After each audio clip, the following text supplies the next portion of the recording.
Hello guys, Assalamu alaikum. Welcome to the channel Numan and Zohaib Tutorials. So our today's topic is the motion of cube projection.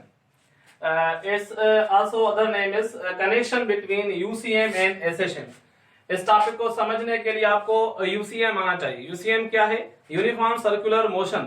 When a body moves in a circular path with constant speed. ठीक है, तो उस motion को कहते हैं uniform circular motion.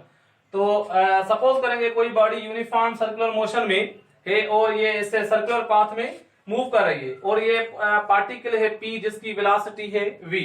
ठीक है, तो अब हम देखेंगे कि इन दोनों का कनेक्शन क्या है. कनेक्शन ये है बेसिकली कि सपोज करें कोई पार्टिकल P है जो कि सर्कुलर पाथ में यहाँ पर एंटी क्लॉकवाइज मूव कर रहा है. हम सपोज करें कि मोशन क्या है, एंटी क्लॉकवाइज डायरेक्शन में. A पॉइंट से पार्टिकल चला P तक और ये P पॉइंट से C फिर B, उसके बाद ये सर्कुलर पाथ में यूनिफॉर्म एंगुलर वेलोसिटी के साथ मूव कर रहा है. तो यूसीएम के लिए कंडीशन क्या है कि बॉडी की जो स्पीड है, लीनियर स्पीड, वो क्या होनी चाहिए, कांस्टेंट होनी चाहिए. या फिर ऐसा कहेंगे फॉर यूसीएम उस बॉडी की जो एंगुलर वेलोसिटी है वो कांस्टेंट होनी चाहिए. Angular velocity should be constant. इस मोशन को कहते हैं यूसीएम. तो अब हमें क्या करना है कि जो बॉडी मूव कर रही है, अब सपोज करें ऊपर से अगर हम ये बॉडी मूव कर रही है P पॉइंट तक यहाँ पर पहुंची है और ऊपर से हम लाइट लगा रहे हैं. लाइट लगाएंगे तो इस P पॉइंट का शेडो गिरेगा कहां पर, इस डायमीटर AB पर. तो यानी क्या होगा, जब बॉडी रोटेट करेगी सर्कुलर पाथ में, जो बॉडी मूव कर रही है जैसे जैसे वो मूव करेगी तो उसके साथ उस पॉइंट का क्या साया भी मूव करेगा, शेडो भी मूव करेगा. शेडो को हम कहेंगे प्रोजेक्शन.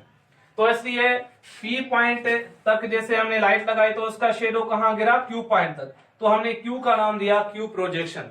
यानी P के साथ Q भी क्या करेगा, मूव करेगा. लेट्स सपोज P पॉइंट आया C तक तो ये Q कहां आएगा, O पॉइंट तक. फिर ये C पॉइंट से B तक आएगा तो इसका ये शेडो Q B तक आएगा. उसके बाद जैसे ही बॉडी फिर यहां से B से D तक जाएगी तो हम लाइट डाउनवर्ड से लगाएंगे तो ऐसे शेडो इसका कहां गिरेगा, अपॉन दिस डायमीटर AB. तो ऐसे लगेगा कि जो P पॉइंट है ये UCM कर रहा है और ये जो Q है ये SHM कर रहा है. तो SHM किसकी मोशन है, SHM इससे P पॉइंट का जो प्रोजेक्शन है उसकी SHM यानी मोशन SHM है और P पॉइंट की जो मोशन है वो है UCM. ठीक है, तो अभी ये प्रूव करना है कि अगर ये पॉइंट P अगर UCM में है, यूनिफॉर्म सर्कुलर मोशन में है, मतलब इसकी एंगुलर वेलोसिटी कांस्टेंट है, तो इसका जो प्रोजेक्शन है Q, इस Q की मोशन क्या होगी, SHM होगी. तो आपको पता है कि SHM के लिए कंडीशन क्या है, acceleration should be directly proportional to the displacement and is directed towards mean position. यानी जैसे ही बॉडी जो है एंटी क्लॉकवाइज P तक पहुंची तो ये Q प्रोजेक्शन कहां जाता है, टुवर्ड्स O. यानी एक्सेलरेशन का डायरेक्शन टुवर्ड्स O है. ये हमें प्रूव करना है. तो इसको प्रूव करने के लिए हमें क्या करना पड़ेगा, सबसे पहले यहाँ पर देख रहे हैं कि ओरिजिन से ये P तक ये है रेडियस R से शो किया है, रेडियस ऑफ सर्कुलर पाथ. और Q का जो डिस्प्लेसमेंट है from this mean position is X. X is the displacement of the Q projection from mean position. तो ये Q प्रोजेक्शन ज्यादा से ज्यादा मैक्सिमम A तक जा सकता है जो कि इसका एम्पलीट्यूड होगा, और लेफ्ट हैंड साइड पर B तक जा सकता है, ये भी इसका एम्पलीट्यूड होगा. तो ये अगर हम इसको X नाम दे रहे हैं और ये वर्टिकल डिस्प्लेसमेंट PQ, इसको अगर हम Y नाम दें तो हमें X का रिलेशन इस एक्सेलरेशन के साथ क्या है, डायरेक्टली. ये हमें प्रूव करना है. तो चलिए देखते हैं कि जैसे कि ये P point uniform circular motion कर रहा है. ये अगेन मैं ये डायग्राम बना रहा हूं. यहां पर ये है ओरिजिन O और ये है पॉइंट P और ये है Q प्रोजेक्शन, ये है डिस्प्लेसमेंट उस पॉइंट का. ये है radius R, this is angle theta. इस पॉइंट को नाम दे रहे हैं A, this is B, this point is C and this point is D. तो सबसे पहले हम क्या देखेंगे कि इस P पॉइंट की एक्सीलरेशन क्या है. तो आप देख रहे हैं ये P पॉइंट UCM में है, यूनिफॉर्म सर्कुलर मोशन में है, इसलिए इसको कौन सी एक्सीलरेशन होगी, that will be the centripetal acceleration. इस P पॉइंट को अगर सेंट्रीपिटल एक्सीलरेशन तो उसका डायरेक्शन कहां होगा, towards the centre. Centripetal acceleration is always directed towards the centre of circle. इसको हम नाम दे रहे हैं AC. ठीक है, सेंट्रीपिटल एक्सेलरेशन ये किसकी है, पी पॉइंट की है। लेकिन क्यू की जो मोशन है वो क्या है, ऐसा लग रहा है along this diameter A B, यानी हॉरिजॉन्टल मोशन है। तो इस सेंट्रीपिटल एक्सेलरेशन को अगर हम रिजॉल्व करें तो यहाँ पर ये अगर हम ये डॉट लाइन निकालें तो एक्सेलरेशन का एक कंपोनेंट है हॉरिजॉन्टल और एक कंपोनेंट वर्टिकल। तो ये जो एंगल थीटा बन रही है एट द सेंटर, ये थीटा सेम बनेगी जो यहाँ पर ये पी पॉइंट अब यहाँ पर हो गई थीटा। तो इस थीटा के हिसाब से एसी के एक कंपोनेंट ये है एसी एक्स हॉरिजॉन्टल और ये AC Y vertical component.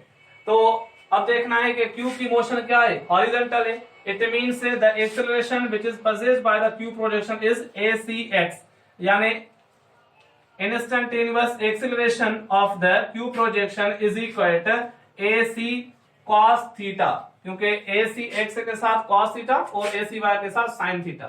This is the acceleration of Q projection. तो हम यहां पर लिख रहे हैं acceleration of Q projection, acceleration of Q projection is a is equal to ac cos theta. Okay, अब इस इक्वेशन में अगर हम ac की जगह उसका वैल्यू पुट करें, सेंट्रीपिटल एक्सेलरेशन क्या होती है, ac is equal to v square upon r होती है, या in terms of angular velocity आप जानते हैं ac is equal to r omega square. ये वैल्यू हम यहां पर पुट करते हैं, a is equal to r omega square into cos theta. अब मुझे बताएं कि क्यू प्रोजेक्शन की एक्सेलरेशन कहां डायरेक्टेड है, हम कहेंगे टुवर्ड्स मीन पोजीशन ऑलवेज। तो उसके लिए हम यहां पर नेगेटिव साइन देंगे, negative sign shows the acceleration of Q projection is always towards mean position. और यहां पर इसको रीअरेंज करें, a is equal to minus और ये omega square into r cos theta. अब ये r cos थीटा जो है फ्रॉम दिस फिगर OPQ, इस राइट एंगल ट्राइंगल में OPQ में आप देख रहे हैं ये है बेस, ये है परपेंडिकुलर, ये है हेपार्टेन्यूज, यानी this is the base upon hypotenuse. तो base x upon hypotenuse is r, x upon r is equal to cos theta. तो यहां से हमें x का वैल्यू क्या मिला, x is equal to r cos theta. तो इस इक्वेशन में r cos थीटा की जगह क्या रखेंगे, x। तो एक्सेलरेशन ऑफ क्यू प्रोजेक्शन हो जाएगी minus omega square into x। तो हमने क्या पढ़ा कि यूसीएम अगर बॉडी कर रही है तो इस क्यू प्रोजेक्शन की मोशन ऐसे शेप होगी।